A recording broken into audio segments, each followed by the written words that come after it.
欢迎收看6小时的财经快讯。第一条是，嘉年华邮轮因形成价格上涨和对邮轮度假的持续需求，第二次上调年利润预期，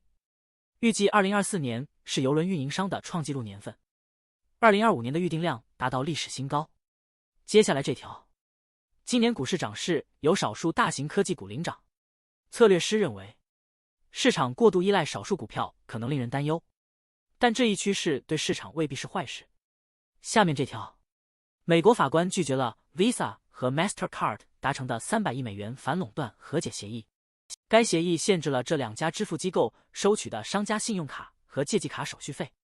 该决定可能迫使 Visa 和 Mastercard 协商对商家更友好的和解协议，或接受审判。下面这条，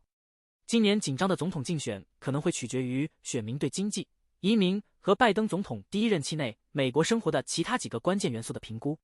6月27日的首次总统辩论中，拜登与共和党挑战者唐纳德·特朗普之间的交锋无疑会围绕这些问题展开。下一条，特斯拉宣布 Cybertruck 再次召回，这是自去年底发布以来的第4次召回，但公告的真正重点或许在于，召回通知中披露了实际在路上行驶的 Cybertruck 数量。让我们关注，由于加州成本上升，特许经营者和消费者受到沉重打击。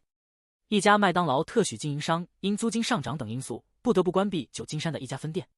自快餐最低工资法生效以来，加州快餐店的客流量下降了 2.48%。接下来，欧盟持续对美国科技巨头施压。欧洲监管机构周二对微软提起反垄断指控。此前一天，同一监管机构指控苹果违反欧盟竞争法。下面这条，8月13日，谷歌将举办一场特别活动，展示人工智能功能、Pixel 设备和 Android 平台的更新。该活动将于太平洋时间上午10点、格林尼治标准时间下午5点开始，随后是动手产品体验。下一条，英伟达股价周二上涨超过 6%， 扭转了连续3天的跌势。该公司市值蒸发了约4300亿美元。下一条，LinkedIn 联合创始人霍夫曼认为，前总统特朗普的社交媒体公司 Truth Social 被华尔街估值60亿美元荒谬的离谱，因其收入微薄，用户数量少。霍夫曼认为其估值应接近4000万美元，而不是数十亿美元。让我们关注，美国股市周二收盘涨跌互现，纳斯达克指数和道指涨跌不一，因人工智能芯片制造商英伟达从3日下滑中反弹，飙升近 7%。接下来，大众汽车集团拟投资50亿美元与美国电动汽车制造商 Rivian 成立合资公司，共同开发电动汽车架构和软件。Rivian 股价暴涨 30%，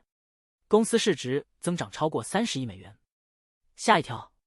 联邦快递预计2025财年的利润将高于分析师预期，因为公司计划在那一年实施的成本削减措施将带来利润率提升，即使包裹运输需求疲软导致收入受挫。接下来，康涅狄格州消防员提起诉讼，指控杜邦等18位被告向他们出售含有有毒永久化学物质的防护装备，导致其患癌风险增加。诉讼称，这些化学物质无法在人体或环境中轻易分解，